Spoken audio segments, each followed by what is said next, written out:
فاصلوں کو رمضان المبارک کے راتوں میں سے ایک رات شب قدر کہلاتی ہے، جو بہت ہی برکت اور خیر کی رات ہے۔ کلام پاک میں اس کو 1000 مہینوں سے افضل بتایا ہے۔ 1000 مہینے کے 83 برس 4 ماہ ہوتے ہیں۔ خوش نصیب ہے وہ شخص جس کو اس رات کی عبادت نصیب ہو جائے، کہ جو شخص اس ایک رات کو عبادت میں گزار دے، اس نے گویا 83 برس 4 ماہ سے زیادہ زمانے کو عبادت میں گزار دیا، اور اس زیادتی کا بھی معلوم نہیں کہ 1000 مہینے سے کتنے ماہ زیادہ افضل ہے۔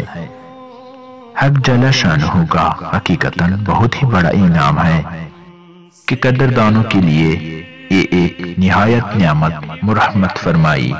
درمشون میں حضرت انس رضی اللہ تعالیٰ عنہ سے حضور اقدس صلی اللہ علیہ وآلہ وسلم کا یہ ارشاد نقل کیا ہے کہ شب قدر حق تعالی شانہ نے میری امت کو مرحمت فرمائی ہے، پہلی امتوں کو نہیں ملی۔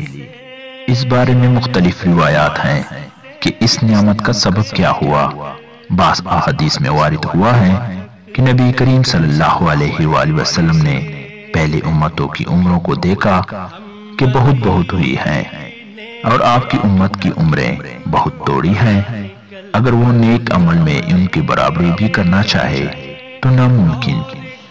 اس سے اللہ کے لاڈلے نبی کو رنج ہوا۔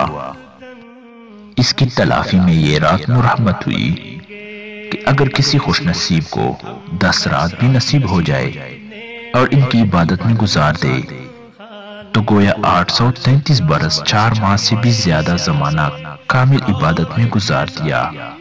بعض روایات سے معلوم ہوتا ہے کہ نبی کریم صلی اللہ علیہ وآلہ وسلم نے بنی اسرائیل کے ایک شخص کا ذکر فرمایا کہ 1000 مہینے تک اللہ کے راستے میں جہاد کرتا رہا۔ صحابہ کو اس پر رشک آیا تو اللہ جل شانہ نے اس کی تلافی کے لیے اس رات کا نازل فرمایا۔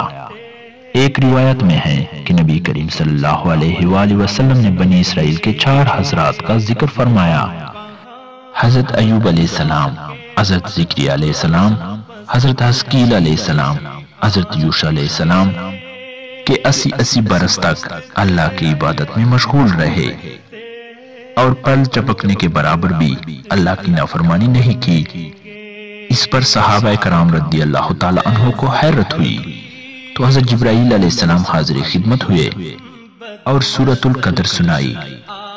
نبی کریم صلی اللہ علیہ وآلہ وسلم کا ارشاد ہے کہ جو شخص لیلۃ القدر میں ایمان کے ساتھ اور ثواب کی نیت سے عبادت کے لیے کھڑا ہو، اس کے پچھلے تمام گناہ معاف کر دیے جاتے ہیں۔ ایک دوسری حدیث میں حضرت انس رضی اللہ تعالیٰ عنہ کہتے ہیں کہ ایک مرتبہ رمضان المبارک کا مہینہ آیا تو حضور صلی اللہ علیہ وآلہ وسلم نے فرمایا کہ تمہارے اوپر ایک مہینہ آیا ہے جس میں ایک رات ہے جو 1000 مہینوں سے افضل ہے۔ جو شخص اس رات سے محروم رہ گیا گویا ساری خیر سے محروم رہ گیا، اور اس کی بلائی سے محروم نہیں رہتا مگر وہ شخص جو حقیقتاً محروم ہی ہے۔ ٹپک جائیں گے